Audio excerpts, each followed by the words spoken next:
Alrighty, so good afternoon and welcome to everyone. On behalf of Nutrition Connections at the Ontario Public Health Association, I would like to thank you for joining us for today's webinar, Climate Friendly Dietetic Practice, How Do We Get There? My name is Marissa Lestry and I'm a Policy and Program Officer with Nutrition Connections. Before I begin, I'd like to take a moment to acknowledge the land on which we are working from and the traditional people of this land. I am currently working in Toronto and would like to acknowledge that this is the land of the Anishinaabe, the Haudenosaunee, the Wendat, and the Mississaugas of the New Credit First Nation. We recognize that Indigenous practices of health and well-being have been in place on this territory for thousands of years and are maintained to this day. As a settler, I'm grateful to have the opportunity to work on this land. Next, just a little bit about us and what we do at Nutrition Connections.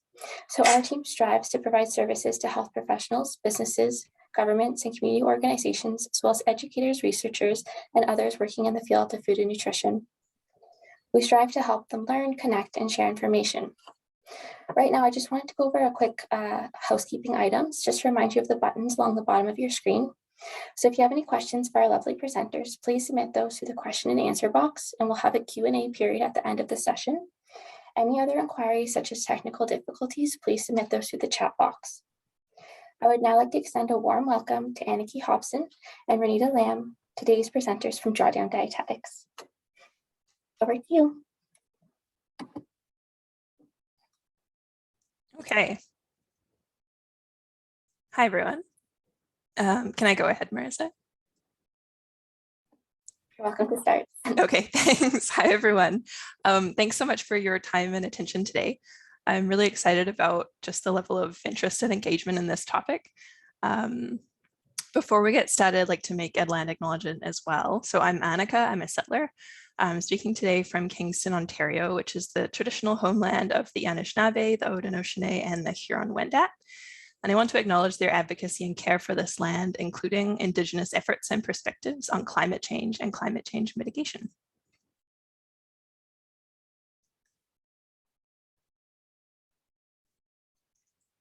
Renita is my colleague at Drawdown Dietetics. So we're here to talk about climate-friendly dietetic practice and how to get there. There's going to be the 15 minutes of Q&A at the end of the presentation. So just type your questions into the chat as they come up, and we'll try to answer them at the end. We received some really good, thoughtful, interesting questions before the webinar for people who signed up. So thank you so much for those. We definitely don't have all the answers, but we'll do our best to work towards getting there. There's lots of work to be done.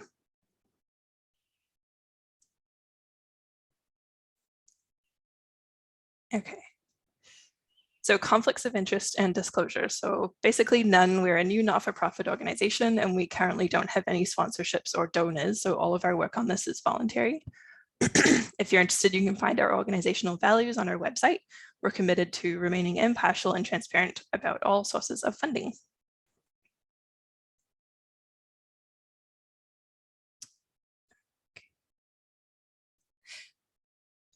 Is it not going? Oh, okay, there we go. So today we're going to cover what is Drawdown Dietetics, how do climate change and dietetics overlap, what we found from our survey from last year, how to measure greenhouse gas emissions from different foods, what our next steps are at Drawdown Dietetics, things you can do right now in practice, and then we'll give some resources to take a look at. Okay, so first of all, what's drawdown? So drawdown refers to a point in time when the concentration of greenhouse gases in the atmosphere peaks and then begins to fall year over year. So it's a constant progress towards pulling out greenhouse gases from the atmosphere. So this is a key milestone in reversing climate change. It's a way to focus everyone on the goal rather than continuing to describe the problem of climate change. And it's optimistic. So right now, almost all media focuses on defining and describing the problem of climate change. So this provokes eco-anxiety through more and more dire warnings of how bad wildfires and natural disasters are going to get. It's completely overwhelming and it's demotivating. So focusing on the goal instead forces us all to agree on the science and research behind the most effective existing solutions to this problem. It gives everyone options for action that are meaningful rather than just giving kind of vague suggestions to change light bulbs, which doesn't really do anything. So here's a graph of the concentration of carbon dioxide in Canada and globally up until 2020. So you can see drawdown is optimistic because right now the trend is that the concentration of greenhouse gases in the atmosphere is just steadily increasing. So drawdown would be the point in time where that curve, that graph line, peaks and then starts to go down year after year. And just to note that apparently drawdown is also a term in financial investing. So if you're here for that, then this will definitely be a disappointment.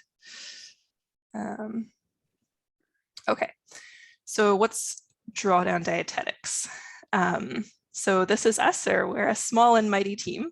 Renita's in the top right, I'm bottom right. Our volunteer, Sobia, she's in the top left, and then our dietetic intern, bottom left, Liana. So Drawdown Dietetics is a new practice of climate-friendly dietetics that incorporates considerations of climate change with the aim of reducing greenhouse gas emissions attributed to food and nutrition wherever possible. So that's the basic definition.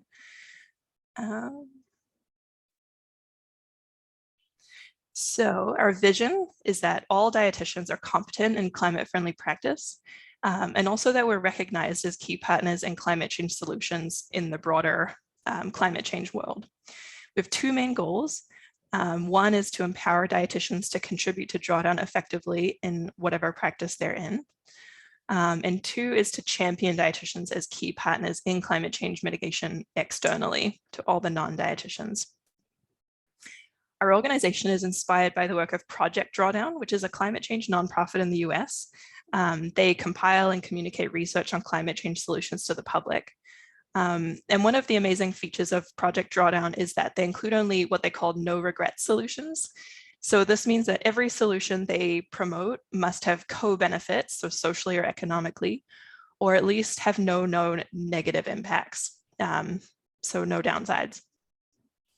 So they included considerations of human health and social factors rather than solely focusing on reducing emissions.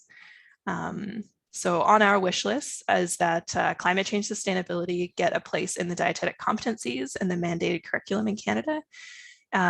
We need resources, professional development opportunities, Dietitians of Canada, our regulatory bodies, all the institutions and companies that we work in need climate change policies. And then externally, others need to be aware of our skill set in transitioning to a low carbon food future. It also means that as dietitians, we need to be a bit louder about our knowledge and commitment to achieving drawdown more broadly in society so that other players like governments, advocacy groups are aware that dietitians exist and that we're ready and willing to help with climate change efforts. So at the moment, I think we're an underutilized asset to a climate-friendly food system. Okay, so where do climate change and dietetics overlap? So food is a huge factor in climate change. It's around a quarter of total global emissions. There are different kind of calculations, but that seems to be the average right now. And while agricultural methods can be made more climate friendly through things like regenerative agriculture, silvopasture, stuff like that, diets and food waste really must be addressed to achieve drawdown. So their first project at Project Drawdown was an investigation into the top 100 most impactful existing solutions to climate change. And on the list, reduced food waste and plant-rich diets were number 1 and 3 in their main scenario. So you can see on the right, there's scenario 1 and scenario 2. Scenario 2 is like a more aggressive approach to each solution. So they have a slightly different ranking, but in scenario 1, it's 1 and 3. In scenario 2, I think they're 1 and 4 or something like that. So you can see reduced food waste, plant-rich diets, health and education. That one's really interesting too. It's around access to contraception and reproductive healthcare, educating women and girls so that they have lives outside of conceiving babies. And then there's things like refrigerant management is a key one. So that includes things like air conditioning, but also like refrigeration and freezers. And then there are other solutions further down. So this list is 100 solutions long. So there's things like improved clean cook stoves, telepresence, which also could be relevant to dietetic practice. So basically, this makes dietitians key players in achieving drawdown. So we already do some of this work in lots of different settings, but we can have a much greater effect if we make ourselves known to climate change advocacy groups, and if we have clear, consistent messaging that we can all agree on for the public.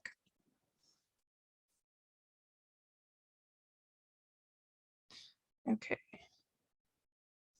So the existing work that's been done. So this list is definitely not comprehensive. We've heard from lots of dietitians who are doing this work in their practice already in lots of different ways, and it's really encouraging. There are also some learning on demand resources through Dietitians of Canada, including one on developing sustainable menus. So these are all awesome, and we're hoping to build on this really good work. And I'll note too that so these resources, the Dietitians of Canada role paper from 2020, the Sustainable Food Systems Member Network, and then there was a recent 2021 evidence brief on sustainable diets from Public Health Ontario. They all focus on sustainable diets, and sustainability is a huge topic.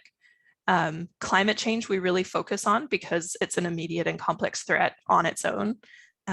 So that's why we're really focused on climate change within this bigger, much bigger picture of sustainability. All right, thanks so much, Anneke. So where are we as a profession now? So before we got started on any initiatives, we wanted to find out a little bit more about dietitians and dietetic interns in Canada and how they feel about climate-friendly eating patterns, because obviously us at Drawdown Dietetics, we're really interested in this, and we think this is a really great need, but we want to see if other dietitians felt the same way too, so that we can kind of decide where to kind of go from there. And so in order to do that, we needed information. So you may recognize this picture. And if you do, thank you so much for filling out our survey. So it's important to note that this was just a survey. It was informal for market research only. It wasn't a research study or anything like that. But we did have the help of a dietetic intern, Erica Cow, to help us design and implement the survey. And we had launched this in the fall of 2021 over social media, primarily Facebook and LinkedIn and email, just to see, how dietitians felt about climate-friendly eating practices. What did they feel it was necessary, and did they feel it was an area that they wanted even to learn a little bit more about? So we had the survey open for a couple of weeks in the fall from September to October in the fall of 2021. And we got a total of 204 respondents, which was pretty good. Primarily, we got dietitians who responded. We did get a couple of dietetic interns as well. And then we also got some non-dietitians who responded, but so we excluded those responses from our analyses. When we looked at the demographics, we did actually get a pretty good representation across the different practice areas for dietitians in Canada, which is fortunate. However, we can see that the bulk of our respondents were from places like public health, community, and clinical. And so we were a little bit underrepresented in some areas like research, food service, long-term care, which are definitely areas that we think that we do want a little bit more engagement in too, because that's one of the areas that dietitians can really make an impact in terms of food service and the types of foods that are available on certain premises. So the first thing we looked at was the attitudes. So we had asked dietitians to rate on a scale of 1 to 10, with 1 being strongly disagree and 10 being strongly agree. How much do you agree with the following statement? So I actively seek out, it's very important to me to contribute to climate change mitigation initiatives. So fortunately for us, most dietitians agreed with the statement. So the majority of responses were above 5 out of 10. Over 60 dietitians agreed, over 10 out of 10 or 10 out of 10. So they strongly agreed with the statement, and very few dietitians and responses were in the disagree categories. We also wanted to see beyond just the interest, how many dietitians were already doing something like this, where they were actively incorporating climate-friendly practices in their roles as a dietitian, regardless of practice area. And so we found that about 64% of dietitians were already doing this, which is really good news for us because clearly this is something that dietitians in Canada are interested in doing and are trying to do. And it's excellent timing considering climate change is really a time-sensitive matter that we want to address. We also had asked, what your confidence level is. So we want to know if we need to bridge any gaps in knowledge or boost confidence and make it a little bit easier to implement these things. So we had asked, on that same scale, how confident dietitians felt in their ability to educate others on climate-friendly eating. And this chart's a little bit different because we actually found out that there was a slight difference in responses from dietitians versus dietetic interns. So in general, across the practice areas, food service and research dietitians seem to be the most confident in talking about climate-friendly eating practices, while private practice and public health dietitians seem to be the least confident. But also keep in mind that food service and research also had smaller sample sizes in terms of those practice areas, and we didn't necessarily adjust for the sample size. So it is just an average of the responses. Really interestingly though, across all the sectors and all the practice areas of dietetics, it does appear that dietetic interns as a whole do seem to be more confident than actual practicing dietitians in their confidence and ability to educate others on climate-friendly eating. And we were chatting with some people, and it could be due to the fact that sustainability and climate-friendly eating practices, environmental health are being included in some nutrition programs. Now, it's not a necessary part, it's not a part of the accredited curriculum, but it is being included in some programs, which is really interesting to see, because if that's kind of the trend moving forward, then we're hoping that more and more dietitians will feel confident in this area.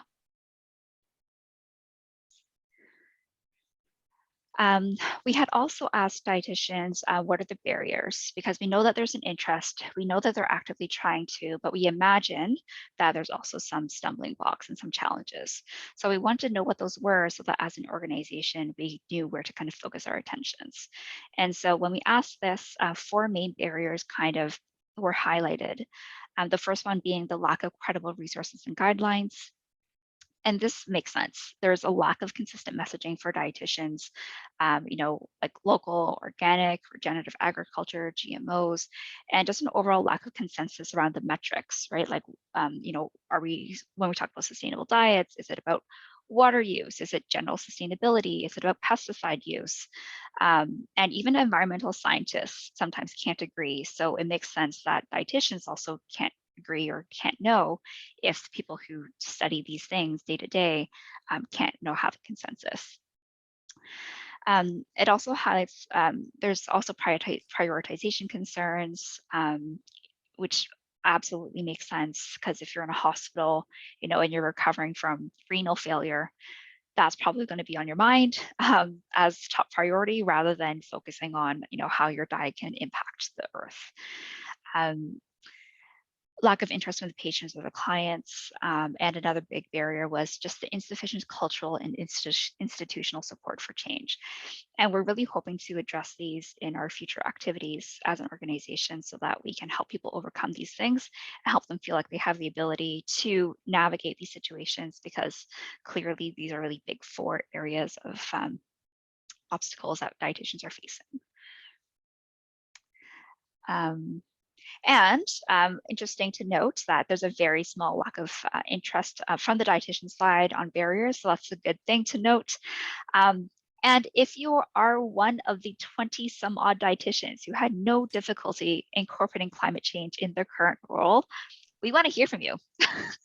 We would love an opportunity to pick your brain, chat a little bit to see what you're doing, share your knowledge, because clearly you're doing something right. And we would love to be able to disseminate that information. So if you are one of those 20 people, definitely shoot us a message afterwards. We'll talk a little bit more about how you can get involved with Drawdown.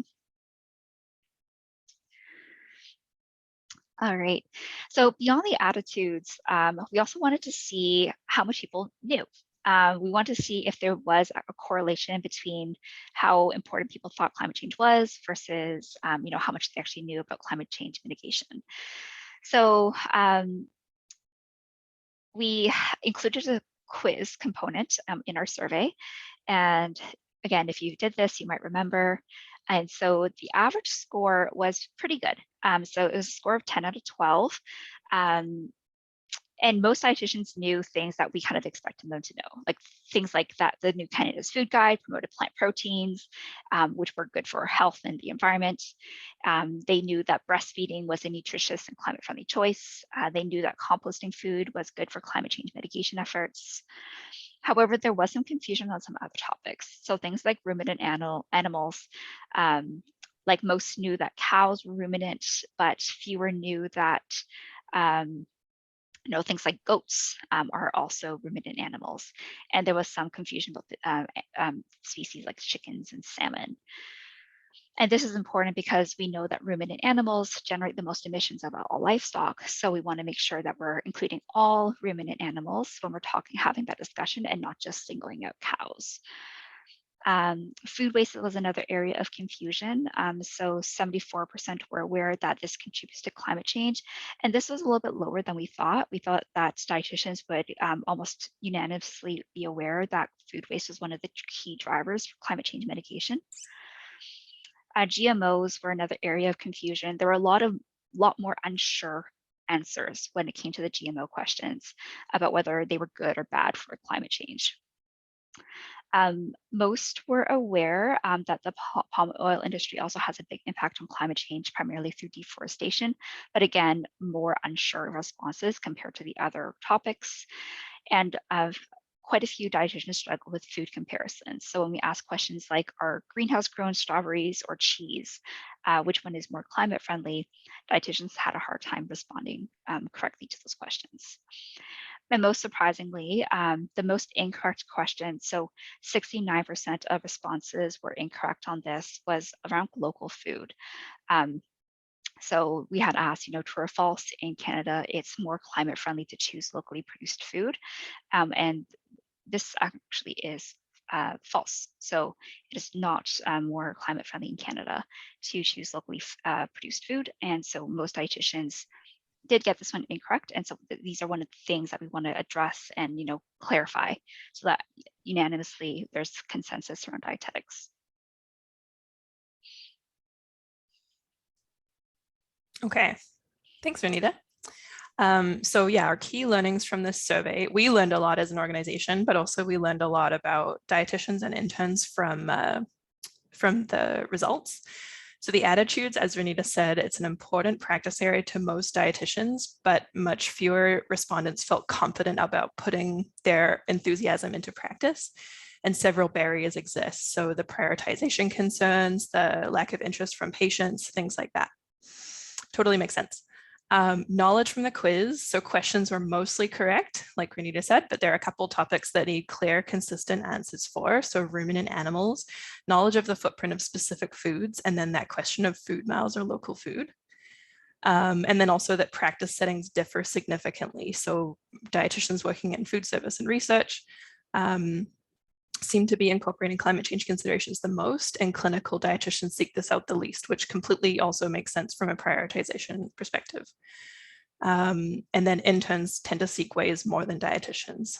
Okay, so I'm going to take a quick detour from the survey and talk about local food and why we don't recommend it at Drawdown Dietetics, just because this question was the most incorrectly answered on the quiz, and I think there's a lot of confusion in general. Okay, so there's an intuitive connection between food transportation and greenhouse gas emissions, which can lead us to assume that local food is better and more sustainable than food produced far away. But this actually is not the picture we get from the research. So studies find that warmer climates grow most food much more efficiently than we can in Canada, which means less land used, less fertilizer, pesticides, energy for heating greenhouses, etc., than when we try to grow food here.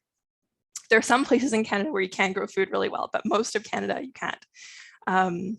The mode of transportation is also really significant. So shipping huge amounts of produce by boat is much more efficient than trucking or flying food shorter distances, even if it's within Canada. So there's a small subset of foods that are sometimes slightly more climate friendly when bought locally, but even then it's really geographically and seasonally dependent. There's a really narrow window of criteria when it's more climate friendly to buy local food. The evidence that emerges when you look at the research is that we need to grow foods in ecologically optimal places and then ship them by boat wherever possible. So instead of trying to create subtropical climates in Canada using heated greenhouses so we can have local bell peppers, we should be shipping foods from the environment that they grow best in. That really is the most efficient way in terms of emissions. So there may be other reasons to buy local, but I want to be clear that climate change mitigation is not one of them. So local food also requires a critical lens. So for example, culturally relevant foods may need to travel long distances to get to newcomers living in Canada, but they're still really important and there's no reason to think that they're any less sustainable than local foods. So there are caveats to this. Of course, nothing is black and white in nutrition or climate change. So for example, most traditional indigenous foodways are hyper local. So hunting, fishing, trapping, and foraging are all forms of local food that can be very sustainable and climate friendly. Because these traditions are so different from settler forms of agriculture, they're not really comparable. So they're not implicated in deforestation for pasture land, for example, in the way that beef farming is around the world. The last thing I'll add is that even if food miles were relevant to climate change, the actual impact would be insignificant. So when measuring emissions from any food, the agricultural production stage usually generates around 80 to 85% of the emissions. So before leaving the farm, that's where all the emissions are. Whereas transportation is around 10% of emissions. So local food really misses the big picture when it comes to emissions and climate change. We completely realize and recognize that this is a controversial area and that many people are strong advocates for local food. There's a lot of mixed messaging, so we plan on having more resources and educational opportunities on this in the future. So I will leave this for now, but please put your questions in the chat box. We'll try to answer them and more to come.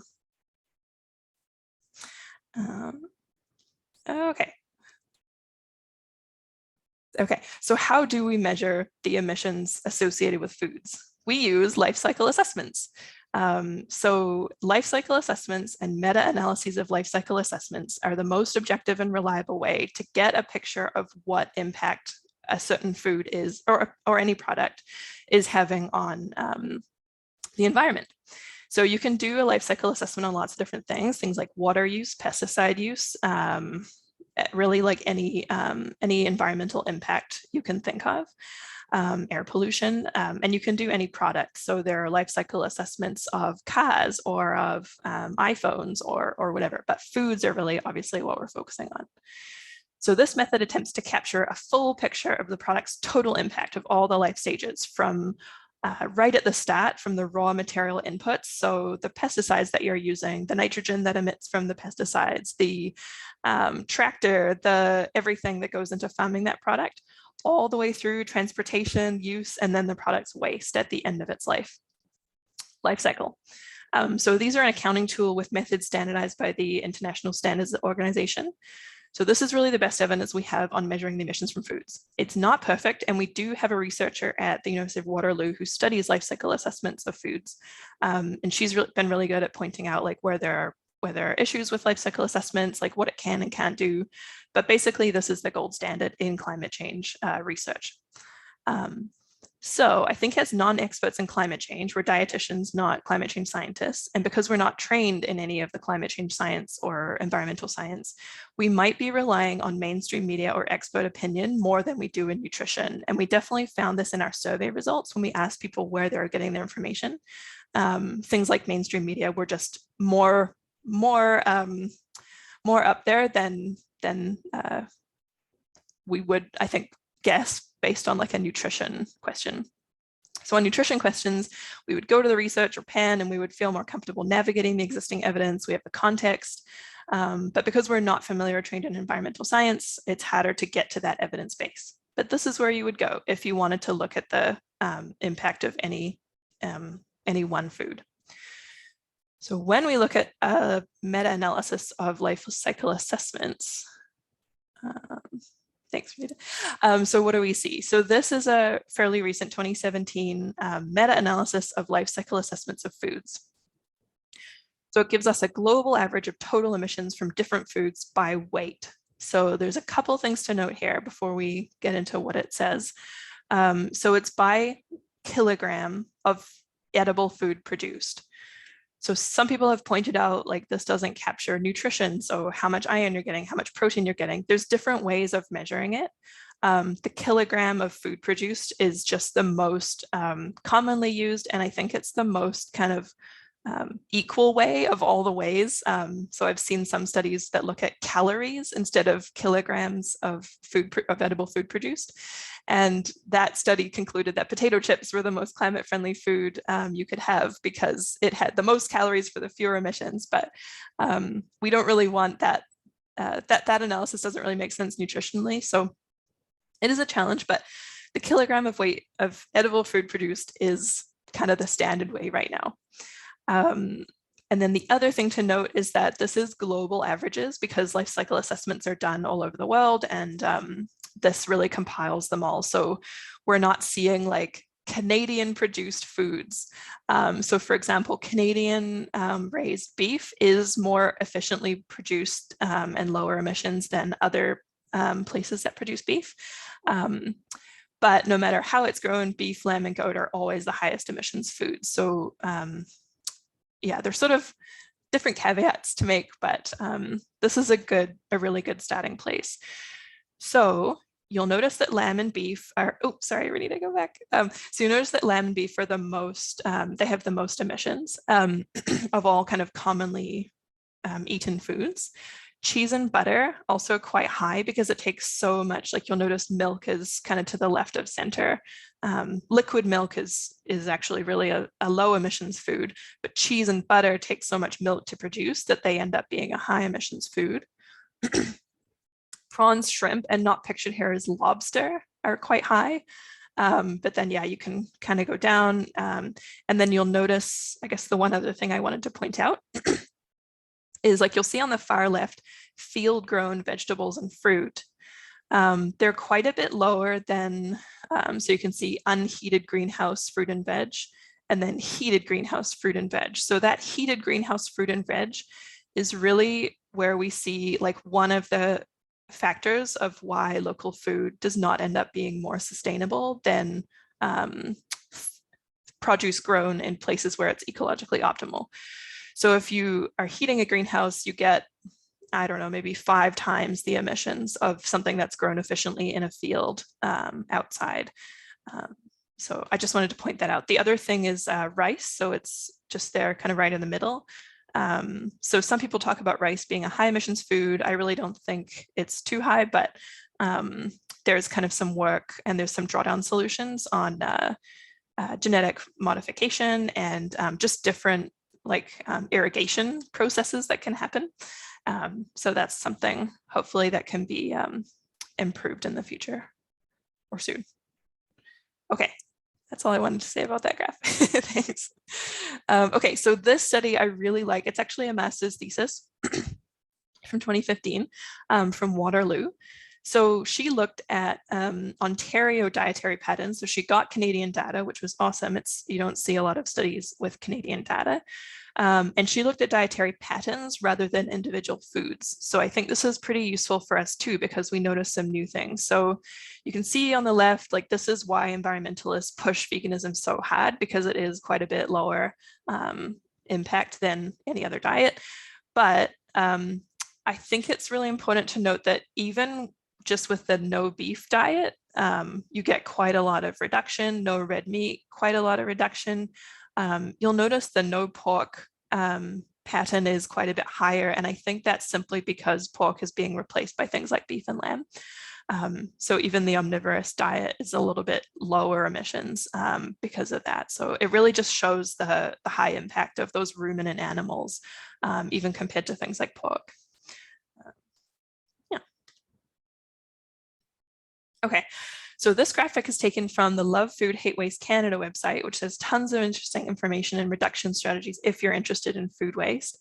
So food waste is huge and deserves its own webinar. But one fairly consistent finding is that plant foods are wasted the most of all food categories. So it's incredibly frustrating because we want more plants to have a climate-friendly diet, but then people tend to waste plant foods.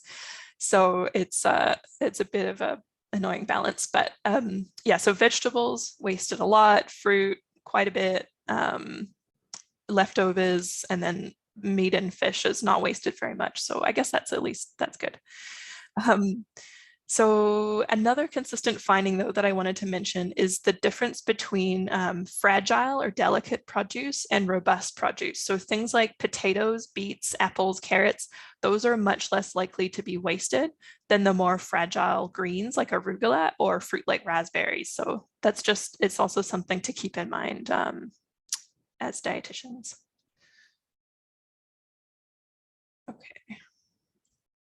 Okay, so our plans at Drawdown Dietetics, based on our survey results and what we know about climate-friendly eating. So our wish list includes lots of collaboration. So one thing we're planning is an annual unconference to bring climate change researchers, excuse me, and dietitians together to talk. So unconferences are a concept that it's a meeting that's participant driven rather than organized top down. So instead of panels and keynote speakers, we're hoping to have more like working groups to brainstorm and operationalize some of these broader goals to apply in different practice settings. Our hope is that lots of connections will be made between individuals and that climate change researchers and advocates will then see the skills and the knowledge that dietitians have to offer. Resource development, so there are resources out there and we have a list of them coming, including the ICDA Sustainability Toolkit, but we want really Canadian specific climate change resources that are applicable in different practice settings. So what things can you do, how to apply it in whatever setting you're working in. This will take some time, but it is really kind of next on our list of things to do. Supports for institutional change. So Renita mentioned in the survey that a lot of people see some institutional barriers to change. We thought it might be good to start with campus food services since there is so much climate change interest and engagement on college campuses in Canada, and start with those food services. There's already been some work, really good work done on college campuses. So we thought that would be a good place to start, and even having some kind of designation program. So like a lead building design program, but for like climate friendly food systems. And then there could be like different levels in there. So that's something that we're planning. Memberships are not available yet, but they're coming. We're forming an advisory group, so it's really important to us that we stick with the evidence really carefully. And so we do want to have people that are actively doing research and are really aware of like new research coming out. And then the last thing is collaboration with external groups. So right now we're working with the Canadian Cardiovascular Society. They wanted to do a climate change policy and they wanted to include like climate friendly diets in there. So we're doing some work with them. Yeah. Okay, so what dietitians already do to mitigate climate change. So I wanted to take a moment to say, you're probably already contributing to climate change mitigation in your work without even knowing it. So I don't know if this is gonna work. Do you mind going forward for me, Renita? Sorry. Okay, so there's the new food guide, which focuses on plants, plant proteins. So you might be introducing clients or groups or others systems to plant proteins, things like lentils and chickpeas and tofu and black beans, just as a matter of following the food guide. You might be reducing food waste. So you could be doing this in a lot of different ways. You might be helping clients with meal planning. You might be promoting or helping with building food literacy in communities. So that's really important because people know what to do with the food that they have in their fridge or their pantry instead of letting it go bad and then wasting it. And then food waste within systems. So within a hospital system, within military, corrections, all those food services that you might be working in. So you're probably already reducing food waste with meal audits and all that stuff. you are probably promoting realistic, achievable change. So if you go ahead to the next one, thanks. So vegetarian and vegan diets tend to have really short-term adherence. So the study done in 2014 found that around 3 months to a year, like most people do just go back to eating meat, probably partly because it's just too abrupt of a shift, too sudden, and people don't know what to do, and they might be missing nutrients. So I think like doing more realistic, achievable change is much more likely to shift diets in the long run. You might be helping parents do picky eating or reduce picky eating, I guess. So if you are helping parents with kids who are picky eaters or helping adults with their own picky eating, you might be reducing food waste. So and opening them up to trying new things like insects or tofu, hopefully long term. And you might be preventing food allergies. So if you do things like introducing solid foods to your baby, you might be preventing food allergies so that people aren't delaying like nuts and soy, delaying that introduction so that they can enjoy more climate-friendly foods over their lifetime. And the last thing I wanted to mention is weight inclusive approach. So some environmental and climate change advocates will wrap up climate change mitigation or climate-friendly eating with weight loss attempts. So you'll see things like Stuffed and Starved. There was a pretty popular book, I think, like earlier in the 2000s that looked at like how quote unquote obesity is like a problem of climate change as well as like our health. And we really don't want climate-friendly eating to just be another fad diet, as I've mentioned. So like a weight-inclusive approach is really, really important, I think. And I don't want people to think they'll go on a climate-friendly diet and lose weight or anything like that. So that's, yeah, that's something that I wanted to mention. The other thing that you might not be doing right now with COVID, but that's already on the food guide, is encouraging people to eat together and specifically cooking together. So when large groups of people cook together, lots of people are fed using a single oven or a single kitchen. And so compared to using the oven to cook a meal for one person, a lot of energy and emissions are saved when multiple people are fed from one cooking session. And if you live alone, batch cooking would be the equivalent of using the oven or whatever appliances you have once instead of every day. So I'm really interested in this, and I think there's lots of room in there for community building with food literacy, cooking, eating together for multiple benefits, including climate change mitigation, because we're just using this one set of energy and emissions, if that makes sense. Okay. Okay, so what can you do right now in practice? I don't know how our time is. Okay, I've got 2 minutes. Okay, so these are broad suggestions at the moment. They need to be operationalized for different practice settings, but let's just go through what we have for right now. So one is consider any ways that you can include plant protein foods or reduce food waste in your practice or for your patients. So these two things have by far the biggest impact on climate change. So don't worry about local, don't worry about organic. These two things will really make the biggest difference. So other relevant, impactful solutions include telepresence. So just think, I know it's COVID, so a lot of us are already doing this, but can you work from home? Can you allow your staff to work from home? Can you offer virtual services? If you're organizing a conference, can it be virtual? Anything, especially if it's going to avoid air travel, is super important. Using public transportation or ride sharing more. I know this is kind of like a steady drumbeat from climate change, but it really does make a difference, especially if it's avoiding air travel. In Ontario, we're lucky to have the train system, which can be good. Use a compost bin and advocate for a compost system at your workplace. So when foods go into the compost, they don't release the methane that they release when they're in the landfill. Advocate for climate change infrastructure at your workplace. So there's lots of ideas on the Drawdown website, which we're going to include a link to.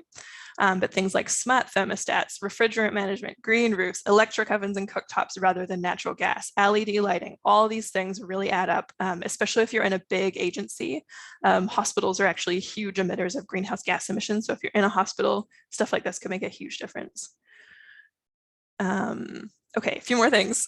You can play with some climate-friendly food calculators to test your own knowledge of which foods emit the most greenhouse gas emissions. We'll include a link to the Harvard food print calculator. Thanks, Rita. If you work in an institution, speak to management about forming or joining a climate change action team to reduce the emissions of your workplace. If your workplace doesn't have a climate change policy, suggest writing one. It's a great time to push for this because everybody's panicking about wildfires, rightly so. But, subscribe to our newsletter. So our first issue is going to be released tomorrow. So you can subscribe to our newsletter, our website. You can stay up to date. You can just kind of generally keep tabs on what we're doing and become a member in the future. Okay, that's all. So the resources that we kind of find the most valuable. So this food waste decision-making tool, I really love. Renita found it, eatortoss.com. I find it super practical. Love Food, Hate Waste Canada. So they have tons of good information. The food print calculator. So there you can put in a food, see what the impact is on climate. Table debates. This was formerly the Food Climate Resource Center. They've since moved to table debates. They have things like short explainers on what different things in sustainability and climate change mean and what different actions are. Recently, there was a new book called Food and Climate Change Without the Hot Air. It's actually written by an astrophysicist. I wish it had been written by a dietitian, but it wasn't. It's very British, so it has a lot of British foods in it, white British foods, I should say. Drawdown.org, so you can go there and just check out. There's tons of solutions there. Food Plus Planet, ICDA Sustainability Toolkit, us, drawdowndietetics.org. I included the next one, so Rod McRae at York, he and others have done this paper, The Food System and Climate Change in Canada. And I put this one in because it does specifically address food miles and food distance and how really it doesn't, there's no consistent change in emissions. And then the Indigenous Climate Action Network. So if you are Indigenous or if you work with Indigenous groups or clients, there might be some ways to get involved there too. Okay, thanks for listening. Sorry, I spit up at the end there to get through everything, but thanks for listening. Thank you, Renita and Anneke. That was a very insightful presentation. I certainly learned a lot, and there's been a lot of really great questions and discussion through the chat box. So we're going to try our best to address as many questions as we can. We're going to be running till about 2 o'clock. The session is being recorded, so if you aren't able to stay, you can listen to the Q&A portion after. We did receive a lot of questions during registration. So we're going to start with a few of those. We can't ask them all. I think we hit over 40 questions pre-submitted, but we have a few that we can start with. So I'll pose it to our lovely speakers. How do you see food justice and health equity fitting in with climate change action? Mm-hmm. Yeah, I wrote a bit of a response to this because it's such an important question and it's so key. This is a huge challenge. So health equity, obviously, I think all dietitians are interested in addressing health equity in our practice. And we will need to collaborate to get the best answers and solutions to these things. So we're all going to have to help each other in knowing where our blind spots are and what is working and what isn't and where there are problems. Okay, but basically we know that climate change will hit marginalized communities much harder than rich white ones. I think this is kind of generally acknowledged in society now, but just in case you haven't heard it yet. So people who can't afford air conditioning, people who are insecurely housed are much more vulnerable to natural disasters, heat wave storms, food price increases, all of it. And I did see one really good climate change speaker make a good case for housing being a key climate change adaptation strategy for this reason, because simply being housed will protect you from the elements. Okay, but in terms of food and dietetics, so one example that I wanted to bring attention to, I guess, is the specific issue of government incentives for companies to donate their food waste to food banks. So in climate change action, we want to reduce food waste, but we also want everyone to know that food insecurity is an income problem and not a food problem. And we don't want to just perpetuate that reliance on food charity rather than income support. So I think clear recommendations and rationale for companies and governments on this would be really helpful, and even just for the general public's understanding about food insecurity. But we can still find ways to reduce or prevent food waste in a way that protects people's autonomy. So this is just one issue under that huge umbrella of health equity, social determinants of health, and climate change. But I think we need to get creative there so that we can be involved in decisions like that, and also see our own blind spots where we're really focused on addressing climate change, but we need to also consider health equity, because otherwise we'll just have different problems. I hope that's helpful. It's a really big topic. Yeah, definitely. Thank you for that. Okay, our next question. So how can we balance meeting DRIs for nutrients that we are low in that are mainly found in animal products? Yeah, this is really the question of climate-friendly diets, and I think it will take time to develop really good practice recommendations that work for everybody. I think one key principle that we should try to follow is that we need as much choice and diversity as possible. So sometimes the world of climate change poses this climate-friendly diet in like a food restriction way, and focuses on everything we need to give up. So you might know of the less meat, less heat campaign, but I think it's much more helpful and less diety to focus on the many different sources of protein, iron, zinc, B12, all those nutrients that are found conveniently in beef and lamb and meat. So we have legumes, pulses, tofu, tempeh, nuts, and seeds, which are all very climate friendly, but we also have bivalves, so things like clams, oysters, and mussels. So they are incredibly sustainable. They clean the ocean, they're very low emissions, and they're also much higher in iron than beef. So that would be like one other option. We have insects, which some people will be interested in. Most white Canadians will not be interested in, but maybe we could use it for things like pet food. We have small fish. We have novel meats like Beyond Burgers, or meats that use pea protein. And in the future, or possibly quite soon, we might have cell cultured meat. So I think having lots of different options for clients is going to be the best approach, rather than like continuing to tell people to eat less meat and dairy. I'll also note that most researchers and initiatives on this don't conclude that we need to cut out whole food groups or even whole foods. So climate-friendly diets need to be inclusive and nutritious, or we'll just be kind of excluding people or making like kind of adding guilt and shame where we don't want to do that with food. So for example, like when culturally relevant or culturally significant events involve things like beef or lamb, that should still be welcomed. It's not something that we should be targeting as like a climate change terrible thing. So I think this is a reason for dietitians to get involved though, because I think that the language from climate change does come across like a little bit more diety and a little bit more black and white, and we need to complicate that like recommendation. Yeah. Thank you. So, in your opinion, what is the greatest misconception about sustainable food? Yeah, so I think local food is a big one. It's been popular for a long time now. And I'm kind of surprised it's continuing, because whenever I talk to people who research climate change in food, they're like, yeah, I don't know like why this is still a thing. But I think it's part of our romanticism about food and farming. So it's really nice to meet the person who produced your food. I totally understand that. And I do it. And farmers markets feel nostalgic. And I think people have a certain picture of what local food means. So like small farms, family farms, not just local, like it's tied up with other ideas about what farming is. But local farms, like at least in Ontario, they're often run by seasonal migrant laborers. So it's just like, it's all more complicated than it is when we first kind of look at the picture. But I think this is also like a nice like thing that we can not worry about anymore, because shopping at Costco can be just as climate friendly.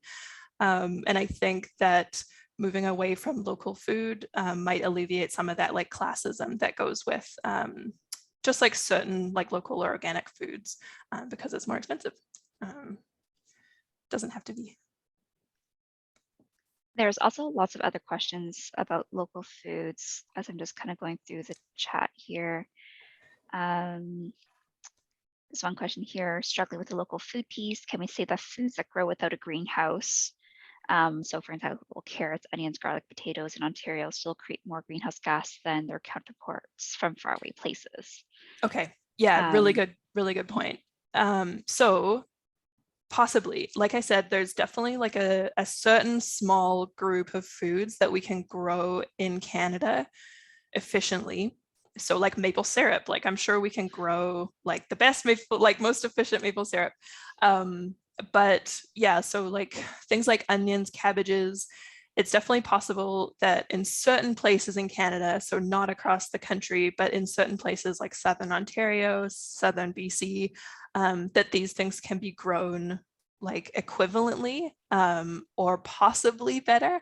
But even when, I think the study that I'm thinking of, it looked at strawberries, and it was strawberries grown, I think in BC or Ontario, compared to strawberries, it was either California or Mexico. And even then it was, and those were field grown strawberries. So, and even then it was much better to grow them in Mexico or California because they grow so much faster, they grow with less land, less inputs. And so all of those things make it just kind of conspire against Canadian growers, unfortunately. The one thing I think, so like beef, I think Canadian farmers do grow really efficiently. Like one researcher that I talked to said that Canadian beef is the most efficient in the world. So it's kind of too bad that it's a high emissions food, but I guess it's good. Like we can say, you know, buy Canadian beef. That would be like the one. Yeah, so there's always caveats. And then there's things like fresh fish. So if you need to fly fresh tuna from Japan or something, then it's definitely going to be better to get fresh fish from like an Ontario lake if you're in Ontario, or like or Atlantic salmon or something like that. But those, I guess I'm just like my main point that I want to get across is that it's not really the right way to look at like what's sustainable. So there might be other reasons to buy local, but it's kind of just a red herring, like in my opinion.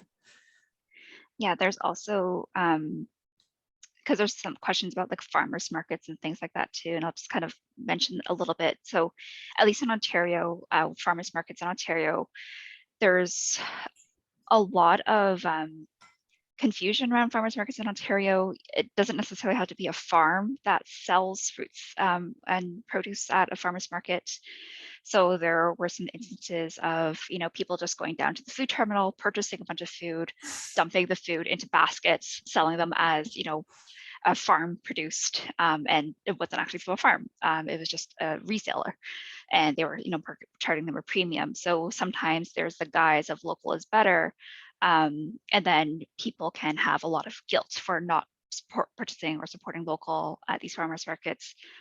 And it goes also talking about transportation, right? So we know that trucking is a huge part of that. So if these trucks are coming from rural Ontario, right, and going to all these different parts of the city, like downtown Toronto for those farmers markets, all those emissions when they're in gridlock, stuck in rush hour to get to these places, right, that's also contributing. So, you know, we unfortunately don't really have a lot of great studies that encompass everything, right? Kind of, you know, when we're talking about like life cycle assessments, but it is kind of one thing that we want to keep in mind, that when we're talking about local, it's not just about where and like where we're purchasing the local or what we're purchasing, but also, you know, do we have to walk to a farmer's market? Do we have to drive to a farmer's market?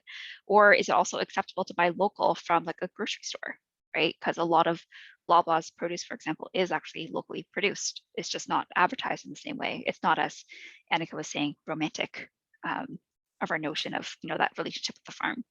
Yeah. And I should say, like, if you really like enjoy going to the farmers market or like a local farm, like please go ahead. Like it's really it's a fun time. Like I take my daughter and she loves it. But I guess I'm just saying I don't want there to be any like feeling like if you're not doing local, then you're not doing enough for climate change or sustainability, or even like promoting it to like on a population level or to groups or clients. Like I don't think it really makes sense because it doesn't have any benefits like to climate change. It might have other benefits like economically. So there might be other reasons. But yeah, I just want to say it shouldn't be a sustainability message.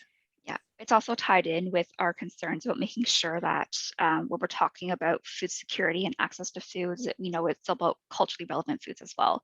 So we don't want people to feel bad for not for eating their cultural foods if it has to be imported from their home countries, because we know that if you're shipping the produce from somewhere else and it's something that is really important for them to be including in their diets all the time, that absolutely can be a climate friendly eating pattern. So we want to make sure that we're inclusive of these like ethnic and cultural food customs too, and not like really push and promote the local foods as much as, or at least as heavily as it is right now, in a really direct way to climate change mitigation. Mhm. Okay, we're already at 2 o'clock. I can't believe it. That was a very thought-provoking discussion. I'd like to stay on the line and keep listening to you both. But maybe another time we'll attend your webinars at Drawdown. So just wanted to say thank you, Anneke and Renita, for making time and putting together this wonderful presentation to share with us today.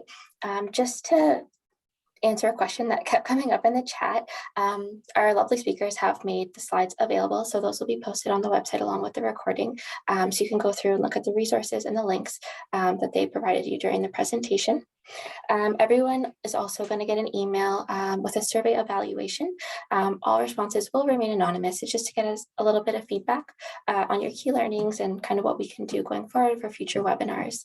So just wanted to say thank you, everyone on the line, and again, Anneke and Renita, for your time. Yeah, the learnings were just great. I'll definitely watch this recording again. Thanks so much for hosting. Yeah, thanks for keeping it free and open. We really appreciate it. And thanks for posting it freely and openly. It's really awesome. Yeah. Yeah, And we know that absolutely. we did not get to all the questions. There's so many good discussions that we could be having. So definitely like stay tuned. Like we want to make sure that we're talking about all these things. Like there was also questions that we didn't get to about like other food waste and things, but absolutely we will talk about all those things in the future. Wonderful. Right. So just wanted to say, hope everyone has a nice day, and it's kind of a little bit groggy, but maybe tomorrow will be sunnier. So have a good one. Thanks so much. Bye. Bye.